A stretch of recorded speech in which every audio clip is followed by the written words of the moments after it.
This is a big day for the last of the Woosters, Jeeves. Indeed, sir. The drones are electing a new chairman of the dining committee. Today is the last day for nominations to be in. Is the post much sought after, sir? Much sought after, Jeeves.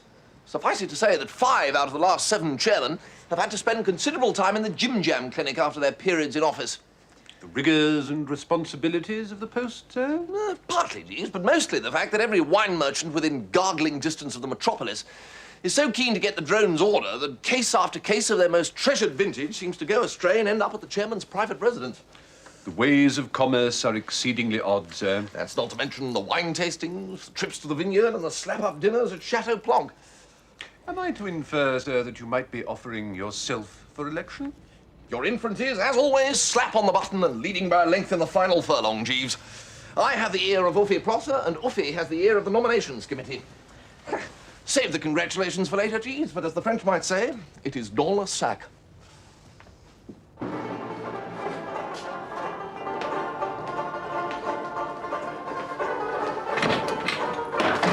sorry about this, sir. Can you hear them? Very difficult not to hear them, Rogers.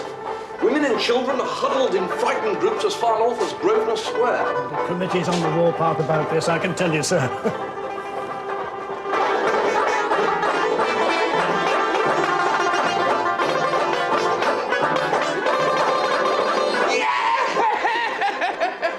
What are you cheering about, Barmy? I finished miles ahead of you fellows. What? Once more, chaps. It's beginning to sound quite professional, Uffie. We're playing at Barmy's Aunt Hilda's place this weekend. It's her silver wedding anniversary. Is Bobby's Aunt Hilda Spanish? Spanish? No. Why are they playing Lady of Spain, then? Well, the only other tune we know is Barnacle Bill the Sailor. Ah, not quite the sort of thing for a silver wedding, you mean? We didn't think so. Of course, we haven't seen Barmy's Aunt Hilda. Yeah. Well, I was sort of hoping to chance upon you, Uffie. It's about the chairmanship of the dining committee. The election. Yes, well, what I'm sort of trying to get at is this. How about edging yours truly onto the list of candidates? As you know, I've had a certain amount of experience. in No, this field. absolutely impossible, Bertie. Is this Uffie Prosser I hear? Saying no to his oldest and dearest friend, Bertram Wilberforce? There's nothing I can do, Bertie. Ever since that scandal about Horace Pendlebury Davenport and the 3 tons of Gorgonzola, it's been written into the dining committee rules that no one with a criminal record may offer himself for election. A criminal record? Weren't you up in front of the magistrate one boat race night for stealing a policeman's helmet? Oh, yes, well, he fined me £5, but... Ah, it all counts, Bertie. I'm sorry.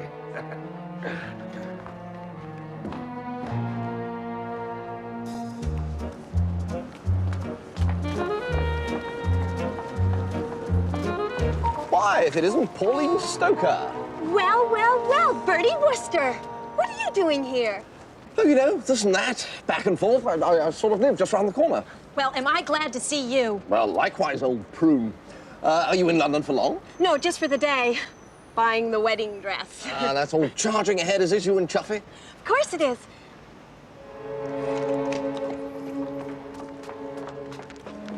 Oh, Bertie, Steady on, Pauline. there's somebody been following me all day. Following you? What do you mean, as in following you? A man with a big ginger beard. Well, perhaps he wants to borrow the price of a razor. Don't look now. He's just come around the corner. Stop. He's pretending to look in a window. Well, why can't I look? All right, look now.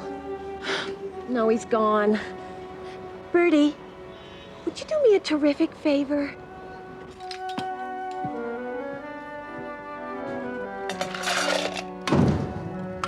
What a spiffy apartment, Bertie.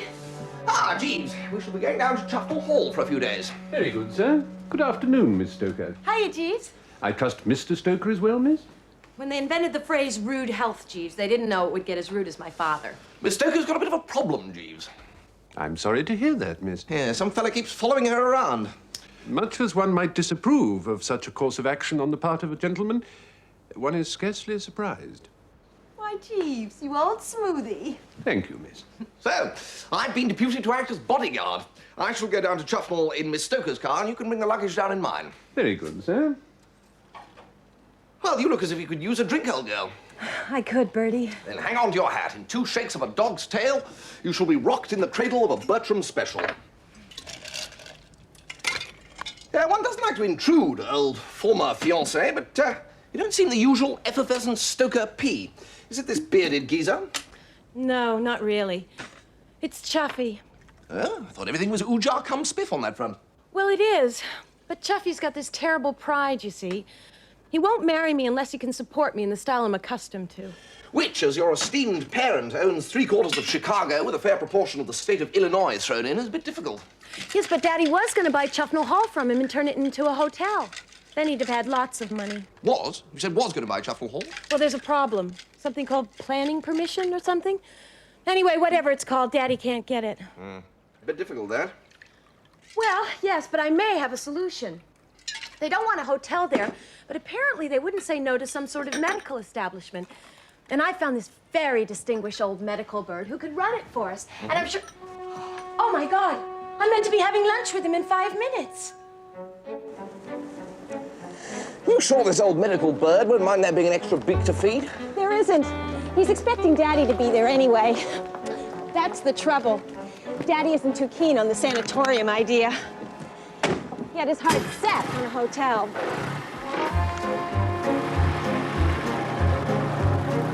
On the morning in question, the Earl of Slough awoke to find that during the night his...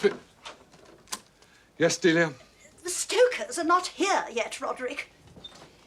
My dear Delia, I managed to snatch 5 minutes continuing work on my memoirs, and you interrupt me to inform me of an event which has not happened. Oh, I know, Roderick, and I'm awfully sorry, but it is so important. Not to me, Delia. I have no wish to bury myself in the country. There is no question of your burying yourself, Roderick. Sir Wensley Doggett has not buried himself, and he's got a clinic in Switzerland. People say he might get peerage next year. Nonsense. Doggett is a quack, Delia, and I'll thank you not to mention his name in any sort of conjunction with mine. They're here. Now, do be nice to them, Roderick. We're here to see Sir Roderick. Thank you, sir. Sir Roderick is expecting you. That's not Sir Roderick Glossop, is it? Yes. Why? Oh, my hat. Miss Stoker and Mr. Wooster to see you, milady.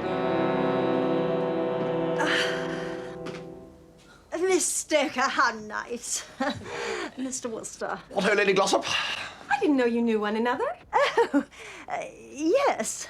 However, Sir Roderick will be with us directly. He's working on his memoirs, you know. Really? I thought my ears were burning. Do sit down, won't you? A glass of lemonade, Miss Stoker. Thank you. Mr. Wooster. Rather, yes. I really look forward to the old lemonade before luncheon. I had thought, Miss Stoker, that your father would be with you. Yes, I know. He's really sorry he couldn't get here. Oh, well, no matter. We shall see him later today when we come down to Chuffnell. Forgive me. Forgive me, Miss Stoker. Mr. Wooster. What ho? The old bad penny, you see. What are you doing here? This is jolly. You all being old friends and everything.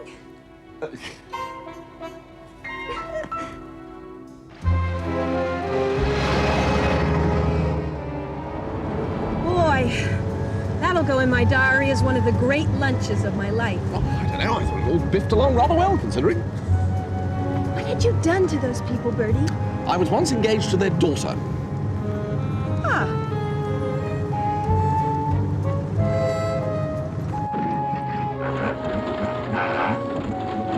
We must be out of gas, Bertie.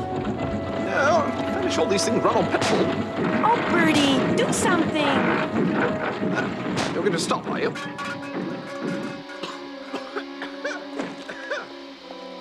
Someone's smoking in there. What's that? That's the engine. All right. It's not interesting. I think you'll have to push, Bertie.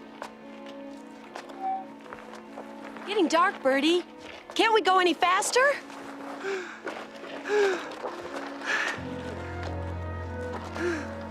Bertie, look! There's a public house up ahead.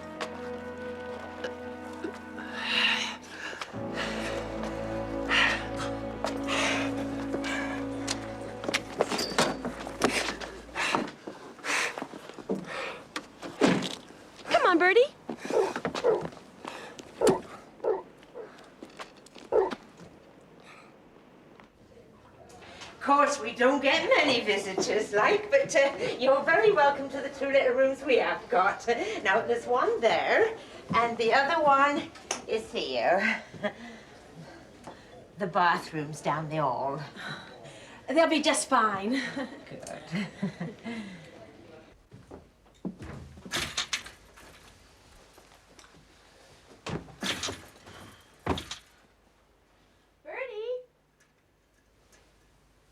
Hello?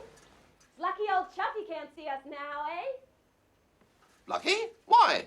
Well, you know how suspicious and jealous he is. He'd probably tear you limb from limb.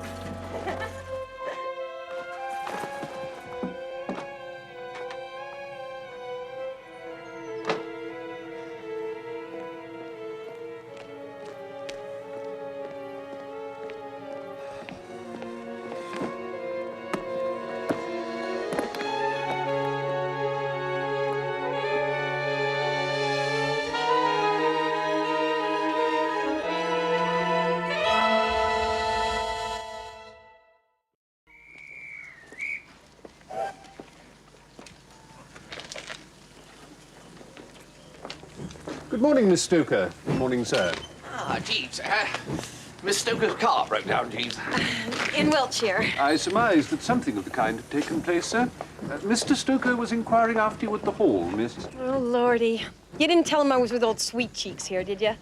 When he saw me, miss, he leapt to that conclusion for himself.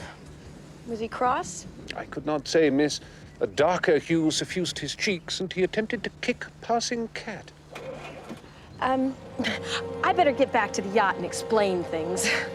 After all this time, he still thinks Bertie and I are madly in love.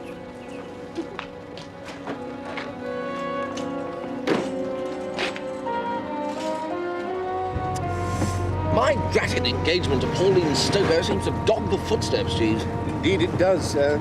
Only lasted 2 days, and I was unconscious for most of the time. I recall it with great vividity, sir. I've always felt it a benison that the young lady's father objected to the union with such fervour. Yeah, me too, Jeeves. I don't know what I could have been thinking of. Foreign travel often liberates emotions best kept in check, sir, and the air of North America is notoriously stimulating in this regard, as witness the regrettable behaviour of its inhabitants in 1776. Huh? What happened in 1776, Jeeves? I prefer not to dwell on it if it's convenient to you, sir.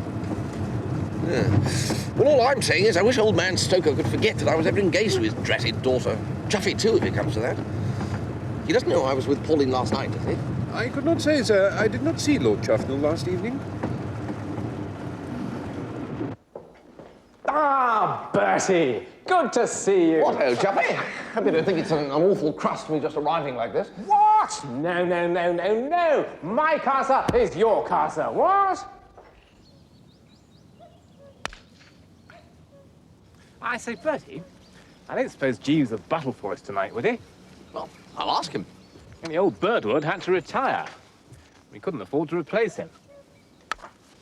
Still, I suppose once you've sold the old pile, you'll be able to employ an army of butlers. I want to play. Hello, young Seabury. I want to play croquet. You said I could play the next time you played. Oh, yes, that's absolutely true. But, I'm playing with Mr. Wooster. You remember Mr. Wooster, don't you? What, oh, Seabury? He can watch. I'm good at croquet. There you are, Seabury. Come along, time for your maths class. I want to play croquet. Maths first. Oh. Hello, Bertie. Hello, Myrtle. Good to see you again.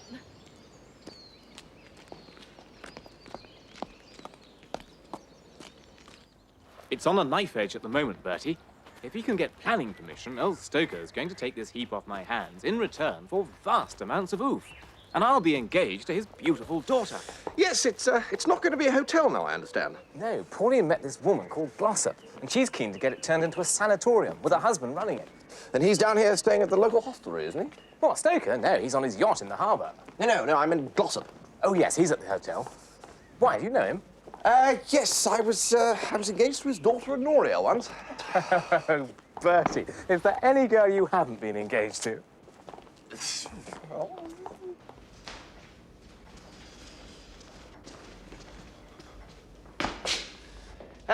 Everyone here yet, Jeeves?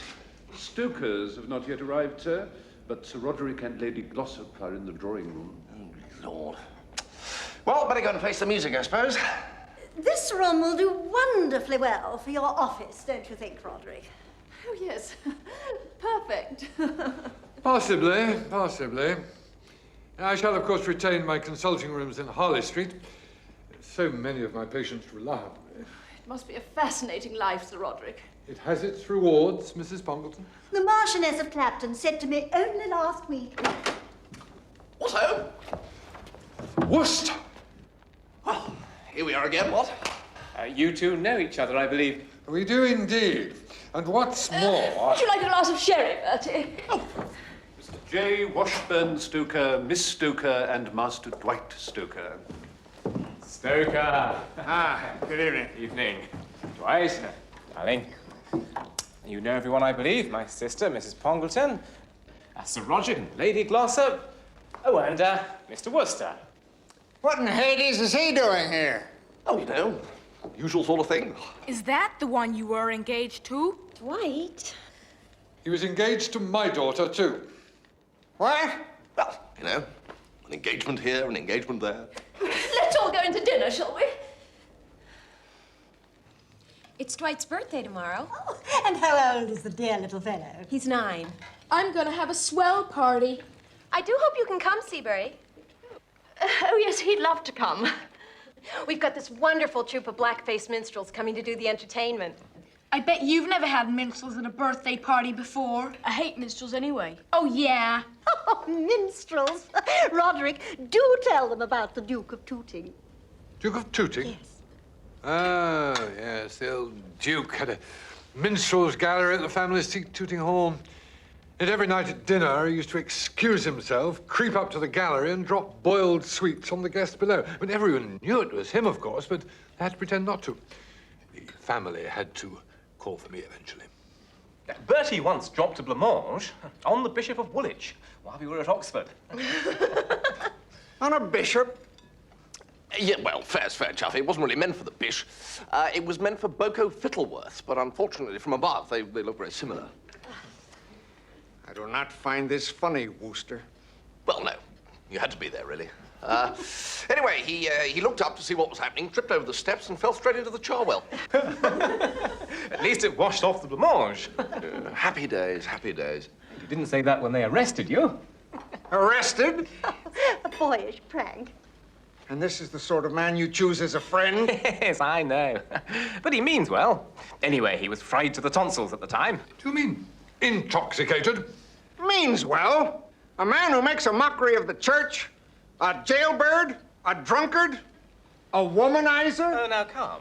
A womanizer, sir. He deceived my daughter, too. He was young. Do you know that your so-called friend spent last night at a hotel with your fiancé? Daddy? More soup, anyone? Do you deny it? It wasn't the way you make it sound. I'm sure it was all perfectly innocent. Innocent? Don't you care? I mean, I'm sure nothing untoward happened. How do you know that?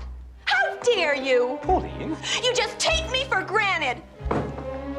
Either that man leaves your house immediately, or I do. Look, this is my house, and I'll have whoever I like in it. Then it can stay your house. You don't love me. Oh, no, Pauline, you don't understand. If you think I'm going to let my daughter marry a man who consorts with common criminals, you do not know the Middle West of America. But Mr. Stoker, the sanatorium. I never wanted a sanatorium anyway. Come on, Dwight.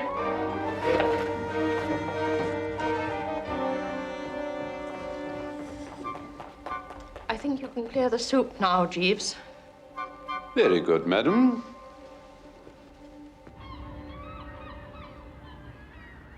I suppose one ought to be prepared, Jeeves, for one's past to return every now and again and strike one a nasty blow on the mazzard. Indeed, sir. Our least deed, like the young of the land crab, wins its way to the sea of cause and effect as soon as born. Quite.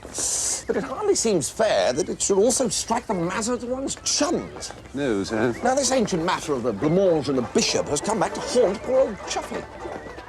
You hear music, Jeeves? Of a sort, sir. If I'm not mistaken, it comes from up ahead there.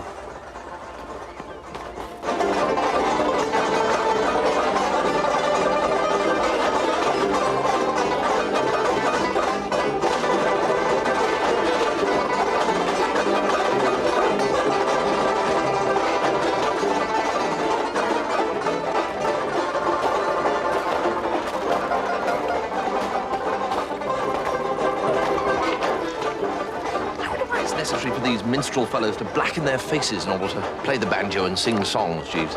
It's said to originate, sir, with the entertainments got up on the cotton plantations of the New World by the slaves employed on those facilities in order to express joy and happiness at their lot. An unlikely contingency, one surmises, bearing in mind their situation.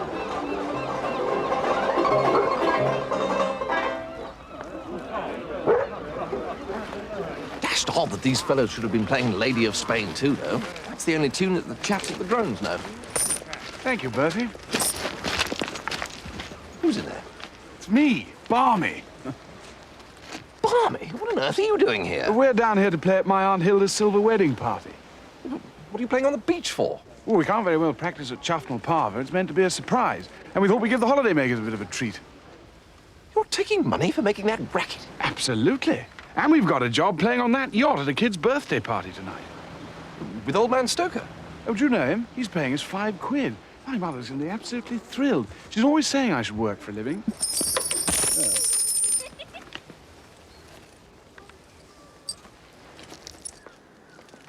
This is odd, Jeeves. Sir? A letter or missive. Odder and odder, Jeeves. Indeed, sir. Not to say downright rummy. It's a letter of invitation from old Stoker. He'd be frightfully bucked if I go and mangle a spot of dinner with him on the boat tonight. Just peculiar, though, eh? I do not see the point of this at all, Delia. I shall be better employed back in London, continuing my memoir. We have to try to heal the rift, Roderick, between Lord Chuffnell and the Stokers. I do not care about the rift. Besides, it's pointless trying. Stoker has retired to his yacht and remains there, incommunicado.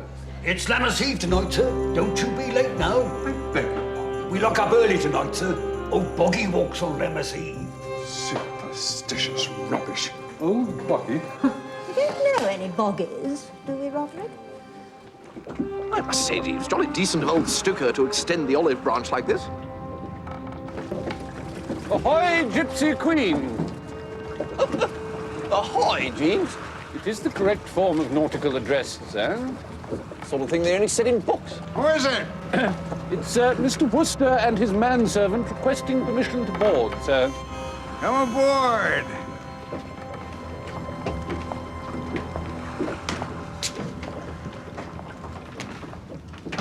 Ahoy there, Stoker.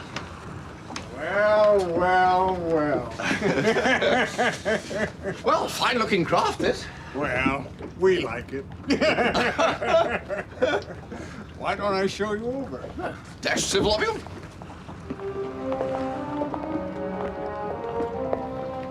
This is the main saloon, just being prepared for the festivities. Ah, little Dwight's birthday, of course. Yes.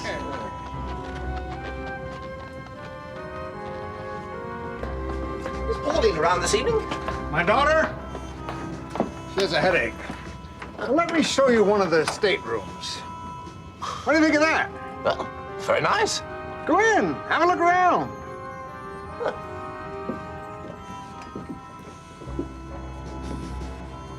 Feel the bed. Very nice.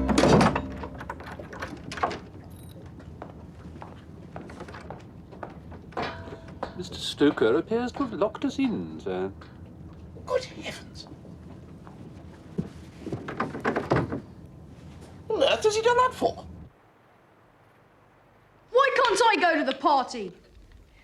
Well, Uncle Chuffy's had a bit of a disagreement with Mr. Stoker, Seabury. And we felt... I haven't. No, but you sometimes have disagreements with young Dwight, don't you? I'd still want to go to his party. They're so logical at that age, aren't they?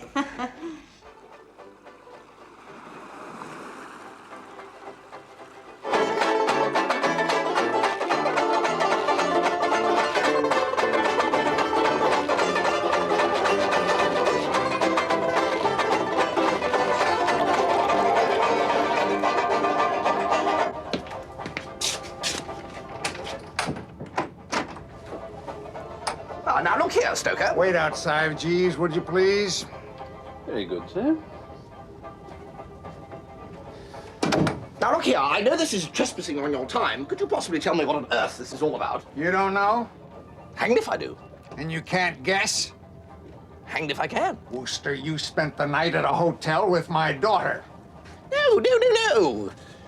Well, as to say, yes, but... There was a time when I was younger when I would have broken your neck. Oh, I say. Nowadays, I'm more sensible. I take the easier way. Good. Hey, Jeeves. Yes, miss? Can I have a word? Certainly, miss. This is not the situation I would have chosen personally, but my hand is forced, and that's all there is to it. What are your views on engagements, Wooster? Engagements? I prefer them short. I feel we should put this wedding through as quickly as possible. Wedding? Wooster, you are going to make my daughter an honorable woman. Oh, no. Now, look here. There are certain formalities, of course. And while these are being tended to, you will be my guest. Well, that's awfully decent of you. And now I must get back to my son's birthday party. You don't have to go back in there, Jeeves. I've no quarrel with you. My place is at Mr. Wooster's side, sir. As you wish.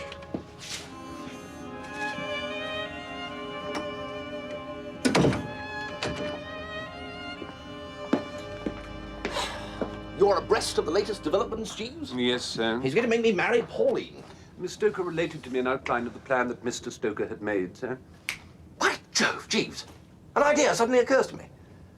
It's all very well for Stoker to talk airily about marrying us off, but he can't do it. Miss Stoker will simply put her ears back and refuse to cooperate. You can lead a horse to the altar, Jeeves, but you can't make it drink. In my recent conversation with the young lady, sir, I did not receive the impression that she was antagonistic to the arrangements. What? Miss Stoker's attitude was influenced by the thought, sir, that in contracting a matrimonial alliance with you, she would be making a gesture of defiance at Lord Chuffnell. Well, scoring off him, you mean? Yes, sir. Oh, what a damned silly idea, Jeeves. The girl must be cuckoo. Feminine psychology is admittedly odd, sir. The poet Pope made... Oh, never mind about the poet Pope, Jeeves. No, sir. There are times when one wants to hear all about the poet Pope and times when one doesn't. Very true, sir. The point is that if that's the way she feels, then I'm a picked man. Yes, sir. Unless? Unless? I was wondering, sir, whether it might not be best to obviate all unpleasantness by removing yourself from the yacht. What a tragedy, Jeeves. What a tragedy. After all these years, that superb brain of yours has come unstuck at the edges. The matter might be easily arranged if you're agreeable, sir. You mean this is not mere gibbering, Jeeves? I think not, sir. We have 3 requirements. Firstly, a pair of tweezers. Next, a sheet of paper, sir. Indeed, sir, I'm inclined to think that your removal from the general vicinity of Chuffnell Regis is to be advised. I believe, sir, that there is a train to London at 20 minutes past 10.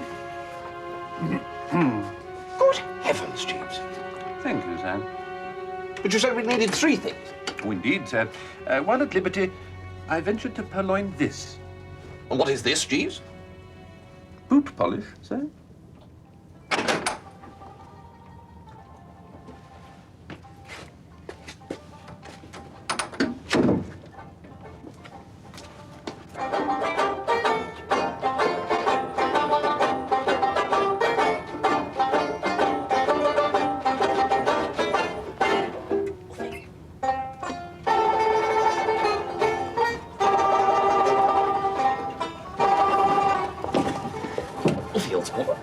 I'm in a bit of a jam. I need to borrow your natty headgear and jacket. What on earth for? Well, Stoker's after me. He's got me prisoner on the boat. I say.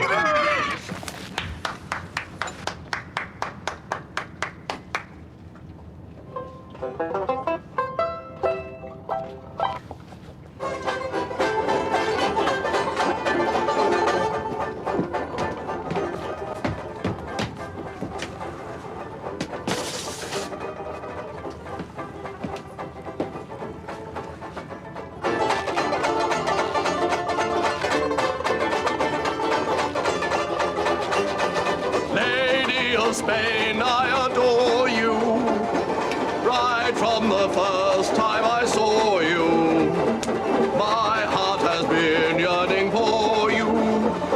What else could any heart do?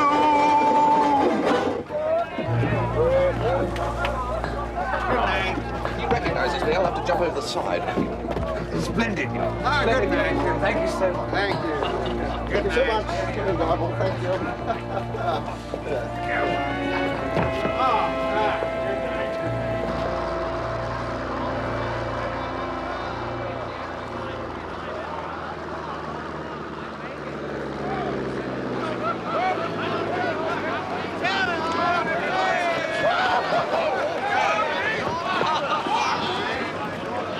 I wonder how you get this blasted stuff off your face. Butter. Butter? That's what Barmy said anyway.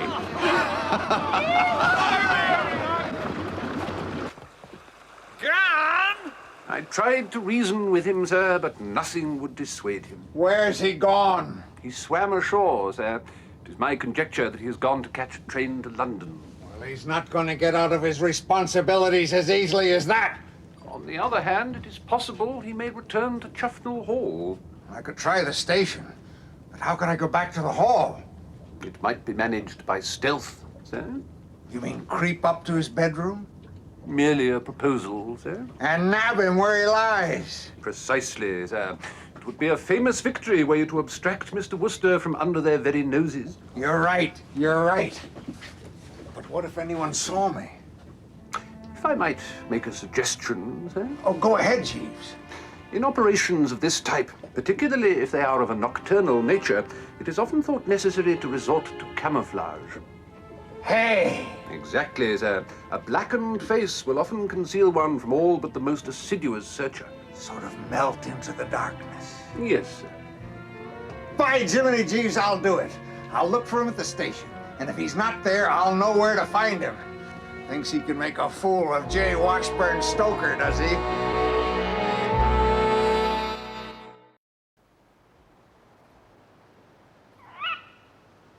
I'm sure we'll be able to talk to Mr. Stoker. He's a reasonable man. No, he isn't. He's made his mind up. I was really looking forward to those minstrels. Yes, it would have been nice, Seabury, dear. Never mind. You'll see the minstrels another time. I won't. You never let me have minstrels on my birthday. You like the minstrels, do you, Seabury? They're fun. They sing and do tap dancing, and one of them tells jokes. Roderick has an awfully fine voice. Really? Oh, yes. He was greatly in demand when he was younger. Can he tell jokes? No. Well. It's no good. You have to black your face. Ah, well, I certainly... Come on, Jeeves, put some beef into it. Very good, sir. That Wooster's not going to get away with this. Thinks he can play fast and loose with my daughter, does he? You coming with me, Jeeves? I think it would be more appropriate if I waited here, sir. Right. And I'll be back with Wooster.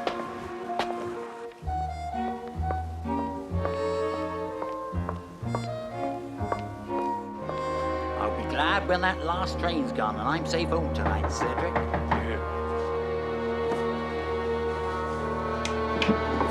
Yes? Oh, my God! It's old Boggy. He's here. I'll call the police. Why, it was horrible. An horrible place grinning at me through the window. It was horrible. Horrible. I'm singing in the rain, just singing in the rain. What a glorious feeling. I'm happy again. Don't you know the tune? Of course I know the tune. Well, you're a rotten singer, then. Seabury, you mustn't be rude. What a very forthright little chap he is. 'Tis old Boggy. He be abroad tonight. He be heading for the railway station. Come on, Dennis. We've got a supernatural. I'm going to call for reinforcements. You remember what happened last Lammas Eve? You go and start a car. I'm singing, just singing in the rain. What about jokes? Jokes. Minstrels tell jokes. Might be better than your singing. Yes, very well. Jokes. Yes. Now, for this joke, you have to imagine that I am two people. What do you mean? Two people. Person A and person B. Get on with it then. Well, person A says, my wife's gone to the East Indies. And person B inquires, Jakarta. Whereupon, person A riposts, no, she went by boat. Is that meant to be a joke? Jakarta, you see, is the capital city of Java. Only person B was under the impression that what person A... Well, I think you tell rotten jokes. You can't sing, and you look completely stupid. Seabury.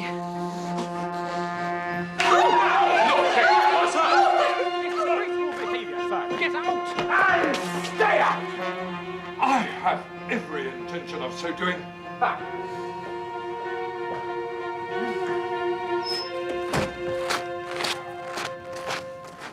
What-ho? Good God! Oh, only B. Wooster? You are no doubt wondering, Mr. Wooster, what is the explanation for all this? No. One doesn't like to pry. I was endeavouring to entertain young Master Seabury by dressing as a minstrel. Huh? What went wrong? Seabury was unappreciative. For once in my life, I lost control. I cuffed him round the ear. And Chuffy threw you out? He did indeed. Mr. Wooster, we have had our differences in the past. No. I feel a distinct warming towards you, Sir Roderick. Now I learn that you managed to give little Seabury one or two on the spot indicated. Only one, I regret to say, but it was a good one. Seems to bring us closer together, though, eh? However, the burning issue of the hour is how are we going to get this blasted stuff off our faces? Barmy says one needs butter. Yes, I certainly can't go back to my hotel in this state. No, and I can't get on a train without them setting the police on me. We could try in the village. We could take my car. Black face with horrible staring eyes. Just a minute.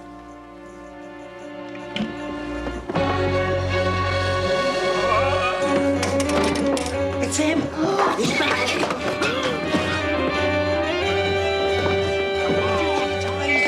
Read our columns! Lock that door, sir. Tell him we got an emergency. He's vanished, Uncle Ted. Where do you think he's gone? Quick, in the car. I haven't finished my drink yet. I don't drink it on Hilda's. Who's got my bad cat? There's another way out, Barmy. We can't stop Ed. We'll be late. Boss, I love car wheels.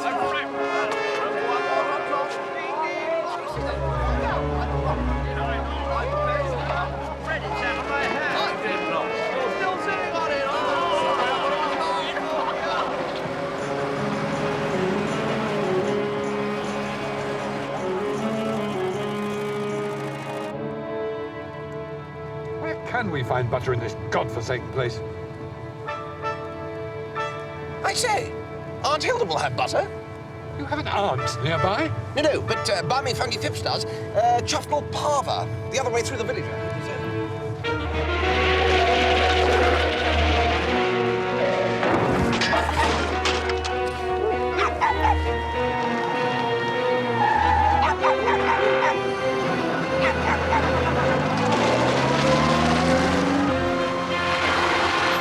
There's two of them, though. Turn round. Turn round!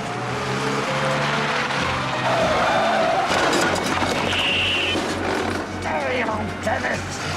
Sorry, Uncle Ted.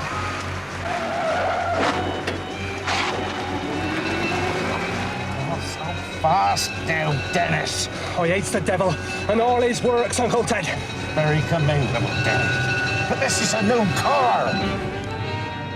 They set the police on us. I barely touched the lad. This must be it. Steady, Glossop. Hilda's parties are always fun.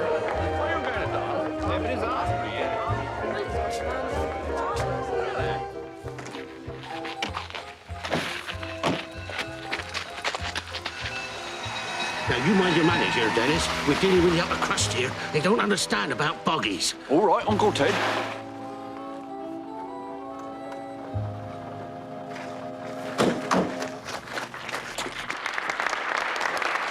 Ladies dear friends, you all know my nephew, Cyril Fungi Phipps. Two creatures, you say? With blackened faces. And horrible staring eyes. There are no creatures in this house, my good man. London pals. There they go, Uncle Ted. Ted. Formed a band. And so it is my proud privilege to present the Dover Street Jazzomaniacs.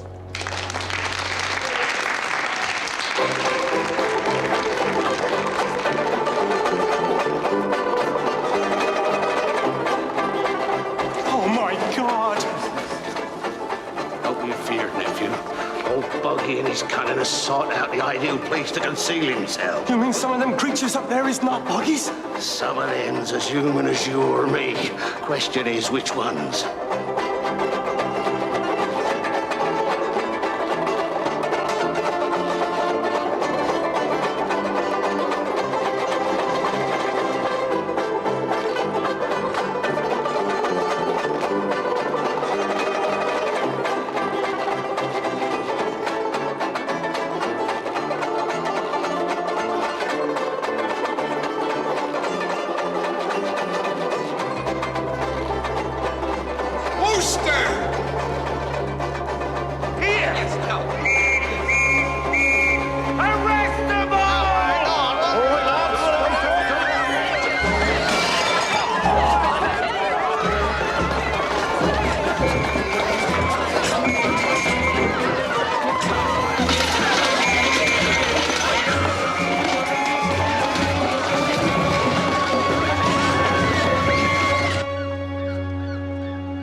With all due respect, Mr. Stoker, you could hardly think of allowing your only daughter to marry a gentleman as eccentric as Mr. Wooster.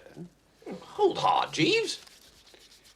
Nor would a sanatorium be likely to thrive were it to become known that not only the owner, but also the chief physician had been arrested with blackened faces and charged with occasioning a breach of the peace. It will ruin me. Well, I'm not buying that goddamn house anyway. That would seem to be a pity, sir. If you would let me give Lord Chuffnell your assurance that you would buy his house and that you will allow him to marry your daughter, I'm sure that he could persuade the magistrate to take a lenient view of your parts in this sorry affair. How can you be sure of that, Jeeves? I think you'll find, sir, that Lord Chuffnell is in a unique position to effect such a persuasion. These are serious charges.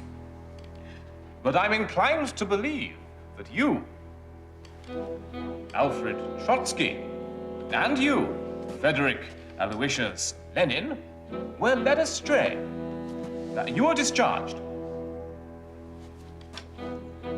But as for the rest of you, Boko Disraeli, Buffy Lloyd George, Barney Lord Tennyson, and the rest, not only you've been guilty of a breach of the peace of considerable magnitude, I also strongly suspect that you have given false names and addresses. You are each fined the sum of £5. Oh, I say. Quiet, Dr. Crippen.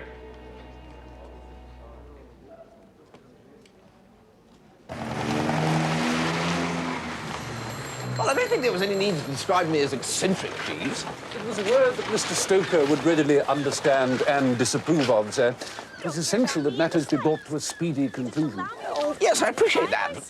Meet some strange man, spend the night with him at a hotel, and you're not even jealous? But why should I be jealous? Bertie spent the night in his car. You don't know that.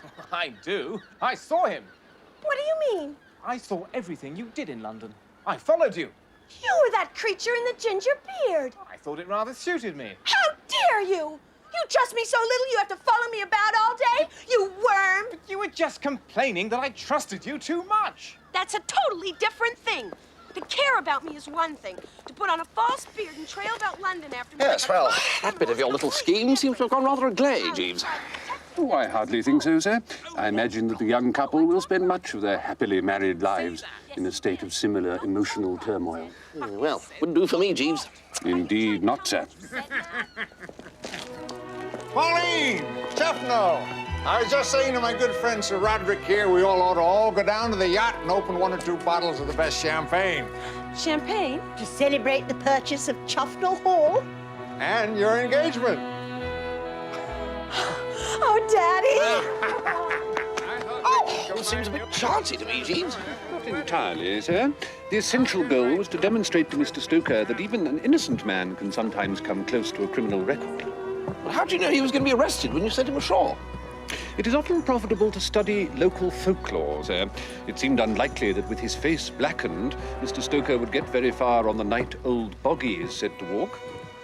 Old Boggy is believed to knock on innocent persons' doors and, when they answer, to pull them down to hell by their garters. Garters, eh? What a mine of information you are, Jeeves. Thank you, sir. Well, that all went off quite well, I thought. You'll pardon me for saying so, Mr. Prosser, but it seems to me that it raises considerable difficulties for the Drones Club Dining Committee. The Dining Committee? Rule 27A, sir. No member with a criminal record may offer himself for election. Good God, you're right, Jeeves. We've all got criminal records now. I imagine, sir, that a further emendation of the rule book might be indicated. In which case, I might still conceivably be persuaded to stand, Offie. Jeeves, I find it hard to believe that you thought it worth your while to get half the members of the drones into the dock merely to ease my way onto the dining committee. The methods were perforce draconian, sir, but the stakes were high. The diminution in the wine bill each month should mean a considerable saving in the housekeeping.